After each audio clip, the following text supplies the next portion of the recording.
परीक्षा आणि निकाल वेळेत जाहीर करावेत, सीईटी परीक्षेतील तांत्रिक अडचणी दूर कराव्यात, मुलींच्या मोफत शिक्षणाची अंमलबजावणी करावी, खासगी विद्यापीठांच्या शुल्कावर नियंत्रण आणावं यासह विद्यार्थ्यांच्या विविध प्रश्नांसाठी अखिल भारतीय विद्यार्थी परिषदेचा लढा सुरू आहे।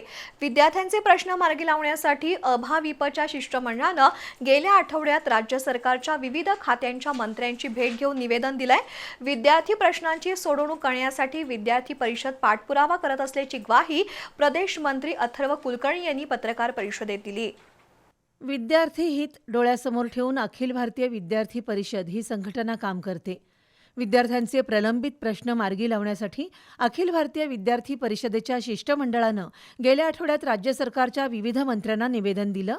राज्यातील रिक्त प्राध्यापकांची पदं भरावीत, राष्ट्रीय शैक्षणिक धोरणाची प्रभावी अंमलबजावणी करावी, उद्योगाभिमुख शिक्षण असावं, परीक्षेतील पेपरफुटी रोखण्यासाठी सक्षम यंत्रणा उभारावी, वैद्यकीय परीक्षा शुल्क वाढीवर नियंत्रण ठेवावं, वसतिगृहांची उभारणी करून रॅगिंगमुक्त वातावरण असावं, विद्यार्थ्यांना विविध शिष्यवृत्त्या मिळाव्यात अशा अनेक विषयांवर अभाविपकडून पाठपुरावा सुरू असल्याचं प्रदेश मंत्री अथर्व कुलकर्णी यांनी सांगितलं। जवळपास 7 कॅबिनेट मंत्री आणि 3 राज्यमंत्री अशा वेगवेगळ्या मंत्री महोदयांच्या भेटी घेऊन त्यांना निवेदन देण्यात आले। सविस्तर त्या ठिकाणी चर्चा करण्यात आली। यामध्ये प्रामुख्याने उच्च शिक्षण विभागाशी निगडीत असलेल्या ज्या समस्या आहेत त्यामध्ये विद्यापीठांचे वेळापत्रक नीट होणं, खाजगी विद्यापीठांमध्ये जे वाढतं शुल्क आहे त्याच्यावरती नियंत्रण आणण्यासाठी शासनाने कठोर पावलं उचलणं, मुलींना मोफत शिक्षण योजनेची प्रभावी अंमलबजावणी महाराष्ट्रामध्ये करणं, सीईटीचं जे रेग्युलेशन आहे ते वेळेवर त्या ठिकाणी करणं, डी.बाटू विद्यापीठामध्ये जो अनागोंदी कारभार गेल्या काही वर्षांपासून चाललेला आहे तर कुठेतरी त्याच्यावरती नियंत्रण आणणं अशा वेगवेगळ्या विषयांवर चर्चा करण्यात आली।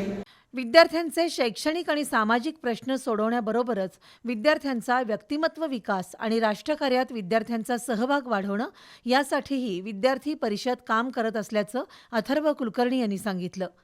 सर्व मंत्र्यांनी दिलेला सकारात्मक प्रतिसाद पाहता विद्यार्थ्यांचे प्रश्न तातडीनं मार्गी लागतील असा विश्वास अथर्व कुलकर्णी यांनी व्यक्त केला। आम्हाला सगळ्या मंत्र्यांनी खूप चांगला प्रतिसाद त्या ठिकाणी दिलेला आहे। आगामी कालावधीमध्ये म्हणजे उच्च तंत्र शिक्षण विभागाची तर बैठक आमची ऑलरेडी झाली, पण आगामी कालावधीमध्ये बाकी पण सगळे जे विभाग आहेत त्यांच्या शासकीय अधिकाऱ्यांसोबतच्या बैठकी या एबीव्हीपी कार्यकर्त्यांसोबत लावण्यात येतील आणि सर्व प्रश्न जे आहेत ते सोडवण्याचं आश्वासन आम्हाला सगळ्या विभागांनी दिलेलं आहे। त्यामुळं एकूण शैक्षणिक क्षेत्रामधल्या ज्या वेगवेगळ्या 70-80 मागण्या आहेत त्या घेऊन आम्ही या वेगवेगळ्या विभागांना निवेदनं त्या ठिकाणी दिली आणि आगामी कालावधीमध्ये यावरती आम्ही ठोसपणे काम करण्याचा निर्णय त्या ठिकाणी